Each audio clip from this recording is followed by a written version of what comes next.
오늘도 하나님의 은총이 우리 가운데 함께하기를 주님의 이름으로 축원합니다. 여러분, 기독교 신앙에서 가장 강조하는 게 어떤 것일까요? 일반적으로 그렇게 얘기하면 사랑 이렇게 말할 수 있겠죠. 물론 그렇습니다. 하나님의 사랑, 그 은혜로 우리가 구원함을 얻었지요. 그런데 기독교 신앙에서 정말 강조하는 것은 무엇일까? 그건 믿음입니다. 믿음. 기독교 신앙은 우리가 하고 있는 사도신경에서도 우리가 알고 있듯이 하나님에 대한 믿음으로부터 시작이 되어집니다. 여러분, 우리가 사도신경으로 우리의 신앙을 고백하지 않습니까? 그 첫 시작이 뭐예요? 전능하사 천지를 만드신 하나님 아버지를 내가 믿사오니, 이렇게 시작합니다. 다시 말해서 하나님에 대한 믿음으로부터 우리의 신앙적 고백이 이루어지고 있다는 겁니다. 그러므로 예수님께서도 공생의 3년 동안에 가장 강조했던 게 무엇인가 하니 믿음이었던 것입니다. 예수님께서 그토록 강조했던 것은 바로 믿음입니다. 그래서 큰 믿음을 가진 사람을 만났을 때에는 예수님 너무 기뻐하셨어요. 그리고 칭찬하셨습니다. 그러나 반대로 믿음 없는 사람들을 보았을 때는 대단히 책망을 했습니다. 가버나움 백부장의 믿음을 보시고 예수님 칭찬하시기를 마태복음 8장 10절에 예수께서 들으시고 놀랍게 여겨 따르는 자들에게 이르시되 내가 진실로 너희에게 이르노니 이스라엘 중 아무에게서도 이만한 믿음을 보지 못하였노라라고 하였습니다. 백부장에 대해서 예수님 말씀하시기를 내가 온 이스라엘 백성들 중에서 가장 큰 믿음의 사람을 만났다, 이렇게 표현한 겁니다. 그리고 그런 믿음의 사람을 만났을 때 예수님은 매우 기뻐하였습니다. 이처럼 성경에서 우리는 종종 예수님께서 믿음 때문에 칭찬을 하는 인물들을 보게 됩니다. 예를 든다면 가나안 여인이 그러하잖아요. 귀신 들린 자신의 딸의 질병을 치료받기 위해서 다가왔던 그에게 마태복음 15장 28절에서 이에 예수께서 대답하여 이르시되 여자여 내 믿음이 크도다 내 소원대로 되리라 하시니 그때로부터 그의 딸이 나으니라 그랬습니다. 가나안 여인의 믿음을 향하여서 뭐라는 거니 큰 믿음이다 그랬습니다. 그리고 그의 딸의 질병을 치료해 주었습니다. 오늘 말씀의 시작도 바로 그러한 사건 중에 하나였습니다. 12의 혈루증으로 고생하던 여인에게 예수님께서 그의 믿음을 보시고 치료해 주었다라고 하는 이야기입니다. 이처럼 예수님의 공생의 사건 속에서 가장 중요한 주제가 뭐냐면 믿음이었다는 것입니다.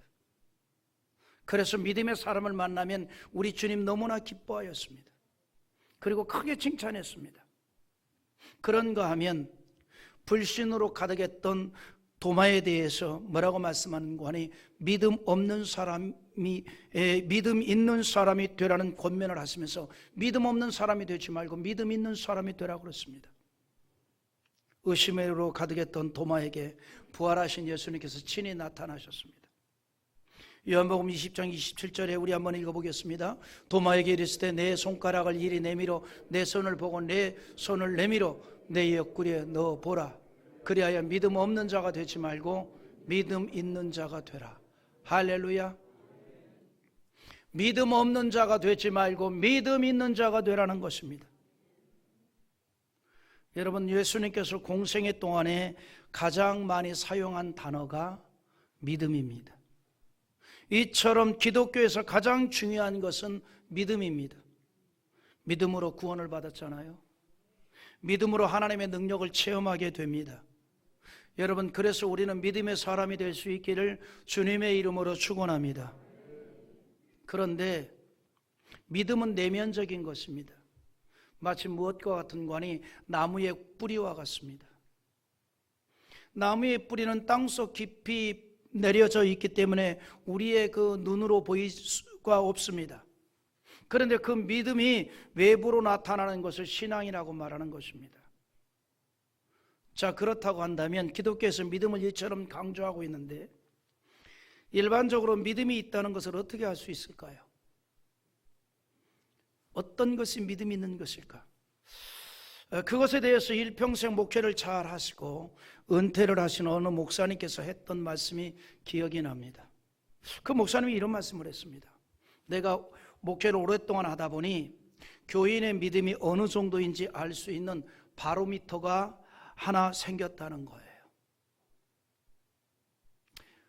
목회를 오랫동안 하다 보니까 성도들의 믿음이 있구나, 믿음이 성장하구나, 이런 거를 발견할 수 있는 이 바로미터가 하나 있었다는 거죠. 그게 뭘까요? 그는 이렇게 말합니다. 헌금도 아니고 봉사도 아니고 기도도 아니고 구제도 아니다. 그럼 뭘까? 하나님의 말씀을 듣는 자세라는 겁니다. 하나님의 말씀을 듣는 자세. 그러면서 말씀을 듣는 자세가 빗나가면 다 빗나가고, 말씀을 듣는 자세가 바로 되면 그때부터 참 교인이 되어진다는 것입니다. 할렐루야. 오늘 여러분 우리가 기억할 것은 바로 그것입니다. 그 목사님께서 일평생 목회를 하면서 경험한 것인데 매우 의미가 있는 이야기인 것 같습니다. 성도가 믿음이 생기고 신앙이 성숙되면 나타나는 현상이 바로 말씀을 듣는 자세가 변합니다. 말씀을 듣는 자세가 바로 그 사람의 신앙과 인격과 성품으로 이어지기 때문입니다. 전도서 5장 1절의 말씀 한번 읽어보겠습니다. 우리 한번 같이 봅니다. 너는 하나님의 집에 들어갈 때에 내 발을 삼갈지어다. 가까이 하여 말씀을 듣는 것이 우매한 자들이 제물 드리는 것보다 나으니 그들은 악을 행하면서도 깨닫지 못함이니라. 여러분, 이 말씀 무슨 말씀일까요? 이렇게 얘기하고 있지 않습니까? 가까이 하여 말씀을 듣는 것이 우매한 자들이 제물을 드리는 것보다 나았다라고 했습니다. 이 말을 우리에게 적용하면 이런 겁니다. 말씀의 귀를 막고 예배를 드리는 것처럼 우매한 일도 없다는 것입니다.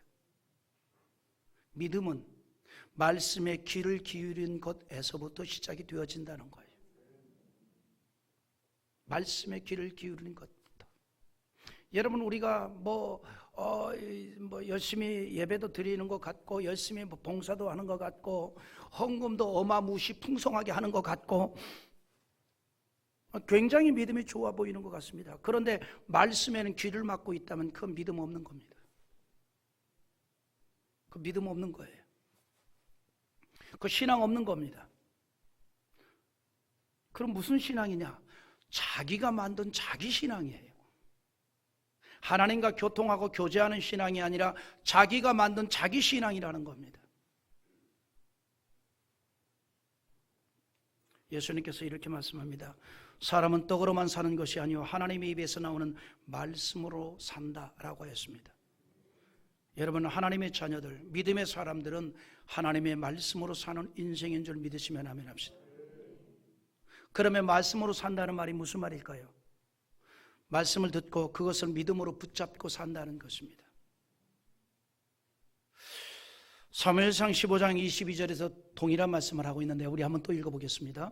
사무엘이 이르되 여호와께서 번제와 다른 제사를 그의 목소리를 청종하는 것을 좋아하심 같이 좋아하시겠나이까? 순종이 제사보다 낫고 듣는 것이 숫 양의 기름보다 나으니. 믿음의 아멘 합시다. 여기 뭐라고 얘기했냐면 듣는 것이 숫 양의 기름보다 낫다라고 하였습니다. 무슨 말인 거니? 하나님의 말씀을 듣는 것이 우선이라 이 말입니다. 그것이 매우 귀한 일이라 이 말입니다.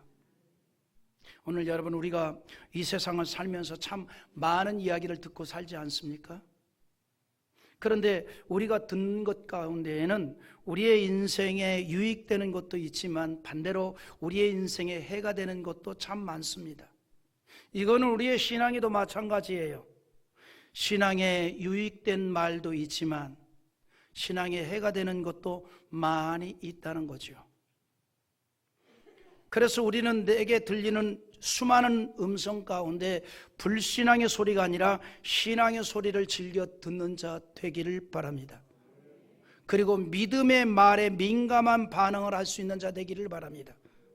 여러분, 사람은요, 익숙한 말과 음성에 반응을 합니다. 익숙한 말과 음성에 반응을 한다는 것이죠. 그래서 믿음의 사람은 불신의 말에는 둔감하지만 믿음의 말에는 민감하게 듣고 민감하게 반응을 합니다. 예수님께서 그걸 우리에게 보여준 그 사건이 있습니다. 또 비유가 있습니다. 예수님께서 공생의 기간 동안에 사람들에게 아무리 진리의 말씀, 구원의 말씀을 전해도 믿음 없는 자들은 전혀 반응을 하지 않았습니다. 그래서 그처럼 예수님께서 하늘의 말씀을 증거해도 전혀 반응을 하지 않는 무리들에 대해서 비유로 하신 말씀이 있습니다. 마태복음 11장 17절인데 또 같이 보겠습니다. 이르되 우리가 너희를 향하여 피리를 부어도 너희가 춤추지 않고 우리가 슬피 울어도 너희가 가슴을 치지 아니하였다 함과 같도다. 무슨 말이에요? 아무런 반응이 없다 이 말입니다. 전혀 반응이 없다 이 말입니다. 여러분, 이런 사람들 있잖아요. 감성이 아주 풍성한 사람들이 있습니다. 아침 드라마 보면서 훌쩍거리는 사람도 있어요. 그렇죠? 네. 그 드라마 속에 막 빨려 들어가는 거예요. 그리고 그 드라마의 스토리 가운데 아주 교활하고 악한 사람이 등장해서 그 대사를 치면은 같이 흥분해도 쳐. 그러다 그 사람이 어려움을 당하면 어이 잘 됐다. 같이 그냥 막 주거니 받거니 합니다. 드라마와 함께 이 소통을 하고 있는 거죠. 감성이 있습니다. 그런데 그런 사람이 영적인 감성은 전혀 없는 경우가 있어요. 예수님 시대에 수많은 사람들이 그랬다는 겁니다. 그래서 주님 비유로 말씀하시기를 우리가 너희를 향하여 피리를 부어도 너희가 춤추지 않고 우리가 슬피 울어도 너희가 가슴을 치지 아니하였다 그랬습니다. 영적으로 둔감하다는 얘기입니다. 영적으로 전혀 반응이 없는 것입니다. 여러분, 그러나 우리는 하나님의 말씀에 대해서 믿음으로 듣고 기쁨으로 반응할 수 있기를 주님의 이름으로 축원합니다. 그럴 때에 능력이 하나님을 만날 수 있고 기적도 체험할 수가 있습니다. 오늘 말씀이 그것을 말해주고 있습니다. 오늘 말씀이 그것을 전해주고 있는 것입니다. 오늘 본문의 내용은 이런 내용이 있습니다. 회당장 중에 야이로라고 하는 사람이 있었는데 그에게는 12살 된 외동딸이 하나 있었습니다. 얼마나 이쁘고 사랑스럽고 귀엽겠습니까? 그런데 그 딸이 그만이야 시름시름 아프기 시작하더니 자리에 누워버리고 말았습니다. 아버지 야이로는 딸을 살리기 위해서 최선을 다했겠죠. 의사들을 다 만나게 하고 또 좋다는 약을 다 먹였습니다. 그러나 전혀 나아지지 않습니다. 치료하던 의사들까지도 치료하는 것을 포기하고 말았습니다. 이제는 가망이 없다 이 말이죠. 그럴 때 그 이 회당장 야이로가 예수님이 생각이 났습니다. 그래서 급히 예수님이 계신 곳으로 찾아와서 간청을 합니다. 그리고 결국은 예수님으로부터 큰 은총을 받았다는 내용이 오늘 본문의 내용입니다. 오늘 여러분, 우리가 위급함에 처했을 때 하나님을 찾는 것이야말로 참으로 지혜로운 일인 줄 믿습니다. 시편 50편 15절에 뭐라고 얘기합니까? 환난 날에 나를 부르라 내가 너를 건지리니 너가 나를 영화롭게 하리라 라고 하였습니다. 믿으면 아멘 합시다. 환난의 날에 한탄하고 절망으로 주저앉지 말고 하나님을 찾으면 하나님께서 반드시 건져주신다는 겁니다. 그래서 우리가 항상 하나님을 찾아야 합니다. 위기를 만나고 어려움을 당할 때 더욱 하나님을 찾는 자 되기를 원합니다. 그곳에 하나님의 은총이 반드시 나타나게 될 줄 믿습니다. 그래서 회당장 야이로도 예수님을 찾아왔고 간청을 했던 것입니다. 그런데 예수님에게 도움을 요청하는 회당장에게 불신앙적인 말을 전하는 자들이 있었습니다. 회당장은 예수님에게 간절하게 도움을 요청하고 예수님의 그 능력으로 치료받기를 원했던 것입니다. 그런데 그처럼 예수님께 도움을 요청하는 회당장에게 불신앙적인 말을 하며 만류하는 사람들이 나타났습니다. 회당장은 예수님에게 간절하게 도움을 요청하고 있는데 그것을 말리는 것입니다. 당신의 딸이 죽었으니 더 이상 선생을 괴롭게 하지 말라라고 합니다. 우리 35절 한번 읽어보겠습니다. 아직 예수께서 말씀하실 때에 회당장의 집에서 사람들이 와서 회당장에게 이르되 당신의 딸이 죽었나이다. 어찌하여 선생을 더 괴롭게 하나이까? 회당장에게 당신의 딸이 죽었다는 말을 전하면서 더 이상 예수님에게 간청하지 말라라는 거예요. 물론 그들의 말은 사실입니다. 딸이 죽었습니다. 그러나 그렇게 지극히 현실적인 말을 전하는 사람들의 말을 들으면서 예수님께서는 간청했던 회당장에게 두려워하지 말고 믿기만 하라라고 말씀합니다. 우리 36절 한번 또 읽어보겠습니다. 예수께서 그 하는 말을 곁에서 들으시고 회당장이 이르시되 두려워하지 말고 믿기만 하라. 할렐루야. 여기 뭐라 그랬습니까? 그 하는 말을 곁에서 들으셨다 그랬습니다. 다시 말해서 회당장에게 더 이상 예수님에게 간청할 필요가 없습니다. 당신의 딸이 이젠 죽어버렸습니다. 끝났습니다. 그러니까 집으로 돌아갑시다, 이런 얘기예요. 그 말을 예수님께서 들으셨습니다. 그럼에도 불구하고 예수님께서는 이 회당장에게 두려워하지 말고 믿기만 하라 라고 말합니다. 회당장은 지금 신앙적인 행동을 하고 있는 것입니다. 그러나 사람들은 그런 신앙적인 행동에 대해서 현실적인 말을 하면서 말렸습니다. 딸이 죽었다는 것은 현실이고 사실입니다. 우리는 이처럼 지극히 현실적이고 사실적인 말을 많이 듣게 될 때가 있습니다. 특히 신앙적인 면에서는 더욱 그러합니다. 우리는 기도의 능력을 믿고 우리와 함께 하시는 전능하신 하나님의 역사를 믿습니다. 그래서 하나님을 찾는 것이고 또 간절하게 기도하는 줄 믿습니다. 그러나 그런 믿음의 행동에 대해서 신앙 없는 자들이 조롱할 수도 있다는 것이죠. 조롱의 소리를 들을 수도 있습니다. 기도한다고 무슨 소용이 있느냐라고 말하는 사람들도 있습니다. 지금 회당장이 그런 형편에 처했습니다. 하지만 그는 사람들의 말이 아니라 예수님의 말씀을 들었습니다. 믿었습니다. 우리는 사람들의 말이 아니라 예수님의 음성을 들었던 회당장과 같은 믿음의 사람들이 될 수 있기를 주님의 이름으로 축원합니다. 고난을 당했던 욥도 그런 경험이 있습니다. 욥은 자신의 모든 것을 다 잃었지만 여전히 하나님을 찾았습니다. 하나님에 대한 그 마음, 그 신앙이 전혀 변함이 없었다는 것이죠. 그런 욥에 대해서 친구들이 조롱을 하였습니다. 그러나 욥은 여전히 하나님을 향하고 있었습니다. 하나님께 기도하였고 눈물을 흘렸지요. 욥기 16장 20절에 보면 나의 친구는 나를 조롱하고 내 눈은 하나님을 향하여 눈물을 흘리니라고 했습니다. 하나님을 향하여 눈물을 흘렸다는 것은 참으로 많은 것이 그 말 속에 담겨 있는 겁니다. 내 친구들은 나를 조롱했다. 하나님을 찾는 내 신앙을 조롱했다는 겁니다. 그러나 나는 여전히 하나님을 향하여서 눈물을 흘렸다는 겁니다.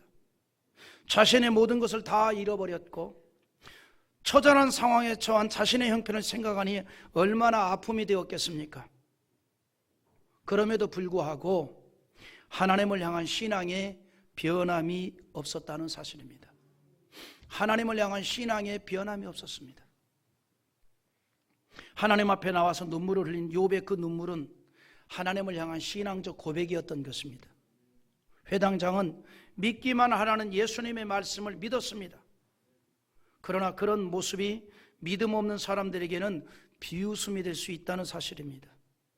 이처럼 우리의 믿음이 그리고 우리의 신앙이 불신자들에게 비웃음이 될 수도 있습니다. 그러나 그것으로 인하여 믿음이 위축되거나 신앙의 담대함을 잃지 않기를 주의 이름으로 축원합니다. 여러분 보세요. 불신자들은요 과거에 예수님의 행동까지도 비웃었습니다. 예수님께서 다른 제자들은 그곳에 머물러 있으라 명하시고 베드로와 요한과 야고보만을 데리고 회당장의 집으로 갔습니다. 예수님께서 회당장의 집에 다다랐을 때에 사람들이 울며 통곡을 하는 소리가 들리는 겁니다. 이것은 무엇을 얘기하는 거니? 이미 장례식이 시작이 되었다는 것이죠. 이스라엘 사람들은요, 장례식을 하면, 장례가 딱 시작되면 누구를 불러오는 거니? 돈 주고 우는 사람들을 불러옵니다. 그러니까 직업적으로 장례식만 찾아다니면서 울어주는 사람이 있습니다. 다른 성경이 이 사람들을 헌화하는 사람들이라고 말합니다. 헌화하는 사람들. 그러니까 돈을 받고 울어주는 거예요. 여러분, 우리나라가 저쪽에 뭡니까? 강원도 저쪽 지역에 가면 지금도 그렇게 이제 장례식이 되면 그 이제 유족들이 조문하러 오는 분들이 보면 막 대화 나누다가도 갑자기 일어나가지고 이러잖아요. 그런데 이스라엘에도 문화가, 장례 문화가 일단 장례식이 시작이 되면 이렇게 울어주는 사람을 돈 주고 사와요. 그래서 이제 그 사람이 이제 막 우리가 이 장례가 시작됐다는 걸 알리기 위해서 목소리 크게 울어주는 거예요. 내가 아마 그 시대에 태어났으면은 제가 많이 팔려갔을 것 같아요. 참 무식한 사람이 목소리는 크다는데 제가 그 케이스 아니겠습니까? 목소리 얼마나 큽니까? 그러니까 지금 예수님께서 이 회당장의 집에 다다라서 보니 뭐 통곡하는 사람들이 벌써 있는 거예요. 장례식이 시작이 되었다 이 말입니다. 그러나 예수님께서는 그 사람들을 무시하고 집으로 들어가서 뭐라고 말하는 거 아니? 이 아이가 죽은 것이 아니라 잔다라고 했습니다. 잔다라는 말은 무슨 말이에요? 다시 일어날 수 있다 이 말입니다. 여러분 39절 한번 읽어보겠습니다. 같이 봅니다. 들어가서 그들에게 이르시되 너희가 어찌하여 떠들며 우느냐? 이 아이가 죽은 것이 아니라 잔다 하시니. 할렐루야. 여러분 보세요. 사람들은 계속해서 불신앙적인 언어와 행동을 보이고 있지만 예수님은 계속해서 믿음을 선포하고 있습니다. 회당장에게 믿기만 하라 라고 말씀하셨고, 그리고 이제는 죽은 것이 아니라 잔다라고 선언을 하십니다. 그러나 그런 예수님의 믿음의 선포에 대해서 사람들이 비웃었습니다. 40절 상반절에 그들이 비웃더라 라고 하였습니다. 여러분 예수님이 누구입니까? 부활이고 생명인 줄 믿습니다. 요한복음 11장 25절과 6절 한번 읽어보겠습니다. 예수께서 이르시되 나는 부활이요 생명이니 나를 믿는 자는 죽어도 살겠고 무릇 살아서 나를 믿는 자는 영원히 죽지 아니하리니 이것을 내가 믿느냐. 할렐루야. 예수님 부활이요 생명이신 줄 믿습니다. 그 예수님께서 죽은 자를 죽은 자로 보지 아니하고 산 자로 보았습니다. 죽은 자를 죽은 자로만 보는 한계성 안에서만 사는 인간들로서는 죽은 자를 보고 죽은 것이 아니라 잔다라고 하신 예수님의 말씀에 대해서 사람들은 비웃을 수밖에 없습니다. 대부분의 사람들의 현실의 문제만을 보고 절망하고 괴로워하는 시각을 가지고 있습니다. 그러나 예수님의 시각은 죽음을 삶으로 보는 시각입니다. 하지만 그 같은 예수님을 알지 못하는 세상은 비웃을 수밖에 없고 예수님을 비웃듯이 믿음으로 사는 성도들에 대해서 비웃을 때가 있습니다. 그래도 우리는 신앙적인 음성을 들어야 하고 믿음의 말을 들어야 할 줄 믿습니다. 예배를 통해서 전해지는 하나님의 말씀을 믿음으로 받을 수 있기를 바랍니다. 회당장이 만일 사람들의 말을 듣고 그 말에 영향을 받았다면 죽은 딸이 살아나는 기적이 없었을 것입니다. 회당장은 불신앙적인 사람들의 음성이 들린 것이 아니라 예수님의 음성이 들렸습니다. 믿음으로 선포하는 소리가 들렸습니다. 그리고 믿었습니다. 회당장은 오직 예수님의 음성을 들었고 믿을 때 그의 집은 초상집에서 잔치집으로 변화되었습니다. 예수님께서 소녀야 일어나라 라고 말씀을 하시니 죽은 소녀가 일어났습니다. 우리의 현실과 상황이 마치 초상집 같을지라도 주님의 음성을 믿음으로 듣는 인생이 될 때에 잔치집이 되는 은총을 입게 되는 줄 여러분 믿으시기 바랍니다. 바란 광야에서 불신앙적인 소리를 하였던 10명의 정탐꾼들의 음성을 듣고 그 영향을 받았던 이스라엘 백성들은 가나안 땅을 밟지 못했습니다. 우리는 신앙적인 말을 듣는 일에 익숙해지기를 바랍니다. 그러기 위해서 여러분 어떻게 해야 될까요? 여러분, 우리가 신앙적인 말을 듣는데 익숙해져야 하는데, 그러기 위해서 우리가 힘써야 할 것이 있습니다. 내가 먼저 신앙적인 말을 하도록 힘쓰는 겁니다. 여러분, 내가 하는 말, 나의 음성을 제일 먼저 듣는 사람이 나 자신입니다. 내가 듣게 되고 내가 보기 되는 것입니다. 내게 들리는 음성이 그러기 위해서 신앙적인 음성이 될 수 있기를 주의 이름으로 축원합니다. 잠언 18장 21절에 죽고 사는 것이 혀의 힘에 달렸나니 혀를 쓰기 좋아하는 자는 혀의 열매를 먹으리라 그랬습니다. 혀의 열매를 먹는다는 그랬어요. 그래서 우리의 입에서 신앙적인 이야기를 하면 신앙적인 열매를 먹게 되는 것입니다. 그러나 반대로 불신앙적인 이야기를 하면 불신앙의 열매를 거두게 된다는 사실입니다. 오늘 여러분, 우리가 살면서 믿음의 이야기를, 신앙적인 음성을 많이 들어야 되는데, 그러기 위해서 내가 먼저 내 입에서 신앙적인 이야기가 자꾸 나와야 됩니다. 믿음의 이야기가 자꾸 나와야 됩니다. 그럴 때 내가 자주 듣는 말이 믿음의 이야기고 신앙적인 이야기라 이 말이죠. 그리고 거기에 우리가 민감해질 수 있는 겁니다. 예수님은 죽어 다시 살아날 가망이 없는 자를 오히려 산자로 보시고 잠자는 아이를 깨우듯이 그의 손을 잡고 일으켜 세우면서 말씀하십니다. 소녀야, 내가 내게 말하노니 일어나라. 명령을 하였습니다.